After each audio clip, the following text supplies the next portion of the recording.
Anda masih di Sportcast Nusantara TV. Ini agak teknis sedikit nih Bung Ropan ya. Dari 3 pertandingan kemarin.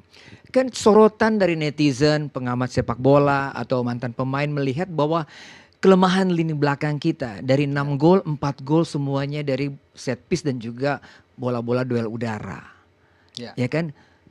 Saya pikir penyebabnya atau waktu yang terlalu sedikit lah buat Coach Indra untuk membenahi atau memperbaiki di dalam turnamen itu. Betul tidak? Mestinya harus siap dong. Coach Is harus tahu bahwa lawan yang kita akan hadapi adalah Iran dan Uzbek yang punya tinggi badan termasuk dengan Yaman yang di atas rata-rata. Pemain belakang seperti Iqbal atau Kadek, ya ada. Mungkin yang kalau bilang tinggi itu hanya Doni. Itu harus tahu. Apalagi kan sudah ada pelajaran dengan Jordan kita main di Jawa Timur sebelumnya kan, sudah dengan Surya. Dan juga memang, golnya terjadi gol seperti itu. Dan kelihatan sekali dan memang terlihat ketika terakhir itu terjadi dan melawan Yaman kan ada beberapa pergantian dan lebih banyak di belakang yang Coach Ins melakukan perubahan rotasi. Seperti terakhir lawan Yaman kita lihat Fafa Seva masuk, Mufli itu masuk, ya Sultan Saki masuk, hanya Kadek yang dipertahankan terakhir kan itu berubah. Iqbal tidak ada, Doni lebih didorong ke depan. Itu yang dilakukan oleh coach untuk memodifikasi di lini belakang. Tapi apapun itu memang kita perlu. Makanya saya bilang itu, Boy. Kalau Dion ada sama tim, mereka punya tinggi badan yang bagus, bermain di double stopper, kita akan sangat kuat di belakang. Karena yang kita hadapi ini adalah Piala Asia. Kita lupa bahwa kita itu terlalu pede karena kita lolos itu kita bermain di ASEAN dengan tim-tim ASEAN. Ya kan? Kita lolos dari grup F itu Maladewa, Timur Leste lawan kita. Cuma ada Yaman. Kita harus memahami itu.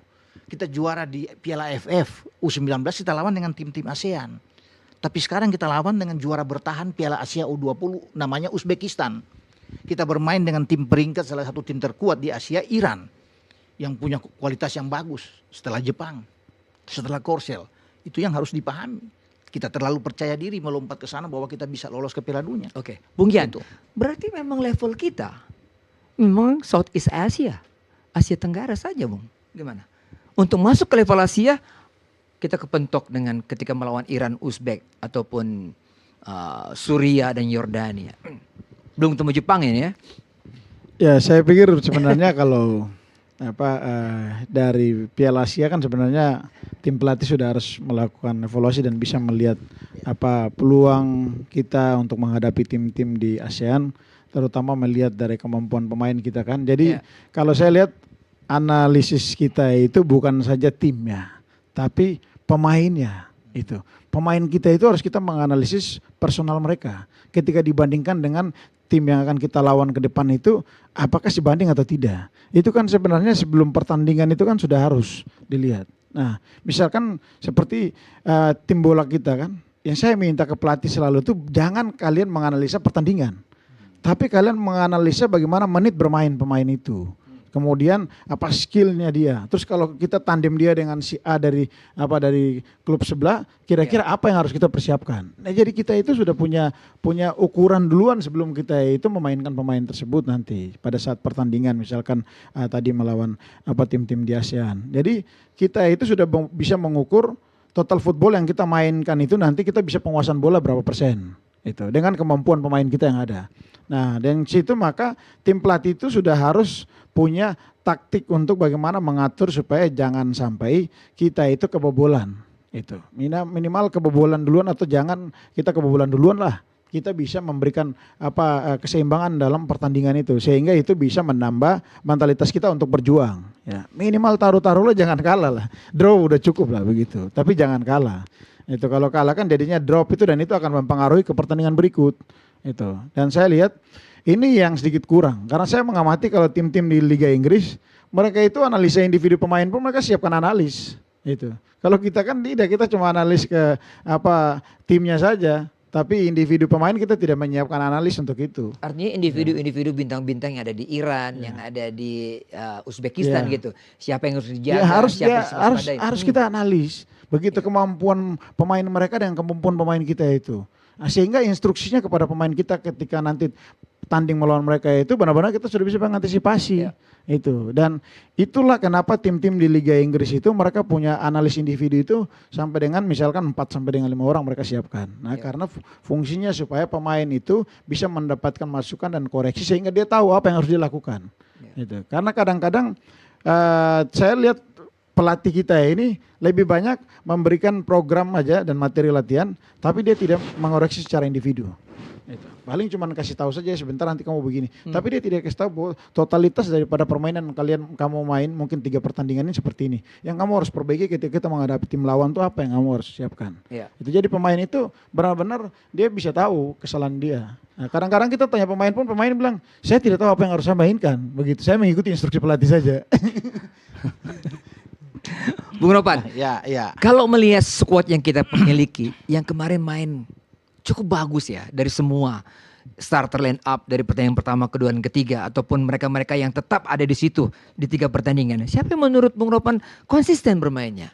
Sebenarnya ada 1-2 pemain yang bagus. Ya. Tony Firmansyah misalnya. Tony Firmansyah. Di gelandang. Saya pikir dia oke bermain. Bagus lah anak ini bermain. Termasuk ya Jens Raven lah, kita tidak bisa. Cuma kan kurang pasokan dari tengah aja buat dia. Ini sebenarnya pemain yang sangat berbahaya.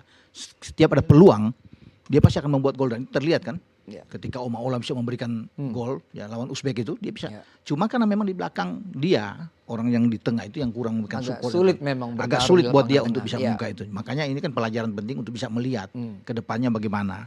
Nah itu kalau bicara siapa yang pemain-pemain hebat, Donny Tri ya oke lah sebagai kapten ya dia bermain dari sisi kiri. Tapi saya lebih melihat bahwa dengan Tony Firmansyah ini, ya Marcelinus Omaola juga oke boy.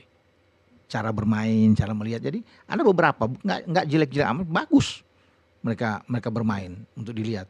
Tapi saya tertarik tadi dengan apa yang bilang Bung Jan. Memang benar tim analisis itu penting boy. Nah menjadi pertanyaan, apakah di tim U20 ini punya nggak tim analis 2-3 orang, bukan cuma satu loh. 2-3 orang yang melihat kemampuan Iran, melihat kemampuan Uzbek dan Yaman untuk dan memberikan masukan kepada Coach Is. Di situ ada Kurniawan, ada Bima Sakti, ada Eko. Ya itu kan asisten dia, tapi tim analisis khusus yang ditugaskan untuk bisa melihat pertandingan itu dan memberikan masukan kepada Coach Is. Ini pemain ini begini, kemampuan ini bahaya. Belakang kita harus begini. Ya pergerakan mereka. Awas 2 gelandang dia ini oke. Selalu bisa bermain. Iran misalnya. Jadi itu harus diputar lagi pertandingan mereka lihat tuh. Pemain ini. Jadi ada catatan khusus terhadap 2-3 pemain itu. Individu-individu ini lawan Uzbek ini berbahaya, harus dilihat, jangan dikasih ruang apa semuanya. Itu penting untuk dia. Cuma masalahnya di sini kita terlalu pede, terlalu berlebihan, terlalu pede. Ketika kita juara Piala AFF, lolos Piala Asia, terlalu meyakinkan bahwa ini kita bisa lolos. Itu saya bilang tidak perlu ini. Kalau kita bilang kita lolos dulu di fase grup, enak. Tapi kalau sudah bisa lolos ke Chili, kita kan mesti lewat beberapa tahapan ke perempat final, ke semi. Itu kan susah boy. Lawan-lawan gak mudah. Australia, Korea, Jepang. Oh itu bagus-bagus. Termasuk dengan Iran yang kita hadapi dan Uzbek. Cina pun tim yang kuat sebagai tuan rumah. Jadi kita berarti Bung Yan, gap kita dengan yang kita sebut, yang tadi Bung Ropan sebut, Iran yang bermain sangat organisasi permainannya baik, Uzbek ya juga yang sangat kuat, baik itu transisi maupun bertahan dan menyerang. Berarti gap kita jauh dong Bung, untuk ukuran U20. Saya pikir kalau melihat beberapa pertandingan kemarin ya, timnas U20 itu ya memang sangat jauh. Itu kembali lagi kan biasanya sih misalkan kita siapkan tim analis. Tapi kan kadang-kadang ada pelatih yang nggak mau pakai itu. Ya, itu juga susah. Wah, Itu. ini Jadi kalau pelatih misalkan mau totalitas bekerja sama dengan semua tim pelatih yang ada, termasuk dengan analis kan. Kalau saya kebiasaan waktu Liga 2 itu kan PSBS itu nggak pernah dibayangkan kalau bisa lolos juara Liga 2 dan bisa lolos Liga 1 karena ditahu itu salah satu tim yang lemah. Tapi itu totalitas pelatih itu selalu saya terapkan bahwa sebelum pertandingan mereka harus meeting dan mereka harus paparkan semua analisa pertandingan untuk lawan yang akan kita hadapi ke depan. Kemudian itu dibahas, kemudian dipanggillah pemain, dikasih tahu per individu dulu, setelah itu baru persiapkan meeting besar pemain dengan pelatih, baru kemudian besok tanding. Jadi kita nggak tahu nih internal itu. Di U20 kan Bung ya. Tapi kalau melihat nama-nama tadi disebut, adalah nama-nama yang diberikan menit bermain yang banyak di klub, ya kan, di Persija, di Persebaya. Jadi peranan klub yang seperti PSB Biak dan juga rekan-rekan klub yang lain itu sudah memberikan waktu bermainnya optimal kepada pemain itu. Gimana? Nah, waktu bermain mereka itu memang bisa menambah jam terbang mereka ya. Tapi biasanya itu kadang-kadang pemain bingung nih kalau ada instruksi pelatih lain gitu. Jadi biar pemain sebagus apapun, tapi dia sangat taat kepada pelatih. Jadi ketika dia bermain instruksi pelatih itu seperti apa dia ikuti. Itu. Jadi kembali lagi apapun yang terjadi memang tim pelatih itu bertanggung jawab. Itu. Karena pemain itu mulai dari kita rotasi posisinya, rotasi formasinya sesuai dengan kebutuhan pada saat kita menghadapi lawan kita itu kan penting sekali. Ya. Itu. Jadi ya kalau seandainya misalkan pemain itu kita rotasi posisi, sedangkan dia tidak biasa main di posisinya sebenarnya, kemudian kita kasih peran ganda, itu bisa mempengaruhi. Itu. Ketika kita tidak memberikan dulu arahan-arahan kepada pemain untuk bagaimana disiplin di dalam lapangan yang harus dia memainkan peran itu. Oke. Begitu. Berarti nama-nama yang tadi disebutkan Doni, semua Tony, ya kan, Ragil itu diberikan jam bermain yang cukup dari semua klub yang ada di Liga 1, terutama di Liga 1, ya kan. Nah, Bung Ropan, anak-anak ini kan tidak boleh down. Oh iya ya kan? dong. Tidak boleh desperate, putus asa atau merasa habis semua untuk karir mereka di berikutnya. Gimana, Bung? Iya, dan ketua umum kan sudah bilang ini kita harus jaga anak-anak ini karena mereka punya potensi ke depan bagus. Itu benar saya pikir. Untuk mereka ke jenjang dari U20 ke U23, Iya. U23 ke senior, ini pemain-pemain yang harus dibina dengan baik, dijaga, jangan dibiarkan mereka. Tinggal bagaimana ke depan kan itu menjadi tugas dari tim kepelatihan, dari PSSI sendiri untuk bisa melihat kemampuan mereka bagus-bagus, talenta mereka oke-oke. Bagus, Tony bermain bagus, Omaola, Ragil bagus, ya. Siapa tahu nantinya ada dari Biak yang oke bisa disumbangkan. Obet Pak ya, Pak Yan? Iya, bisa ada. Oke. Dan banyak pemain muda ini kan seperti Boy bilang, bermain di klub itu dapat jam bermain. Kadek misalnya, di Bali United oke, Doni Tri di Persija Oh iya. kan oke, semua. Tony Firmansyah di Persibaya diberikan jam bermain semua. Jadi bagus-bagus sebenarnya tim ini yang untuk ini. Tapi perlu memang ada penambahan-penambahan untuk bisa melengkapi di semua posisi, di semua lini. Ya. Kalau cuma dengan sekarang ini memang agak sulit. Karena kita kan sekarang bersaing bukan di ASEAN, Boy. Harus bisa melihat lebih jauh ke depan Asia. Ya. Itu sudah ranah kita. Nah, kalau dengan kekuatan seperti saat ini agak berat kita bersaing. Tapi kalau ada penambahan-penambahan dengan dia beberapa diaspora untuk bermain baik di belakang, tengah dan depan, itu akan bagus buat kita. Kita harus bisa melihat jauh ke depan. Ya, kita sudah juara di AFF, tinggalin dulu sekarang Asia yang kita harus ambil. Dan kesempatan itu terbuka. Banyak pemain-pemain muda kita yang berbakat lagi untuk U20, U19 yang kita bisa andalkan. Ya. Gitu. Oke. Bung Yan, Bung Ropan, kita break lagi. Kita kembali setelah pariwara berikut ini. Tetap di Sportcast.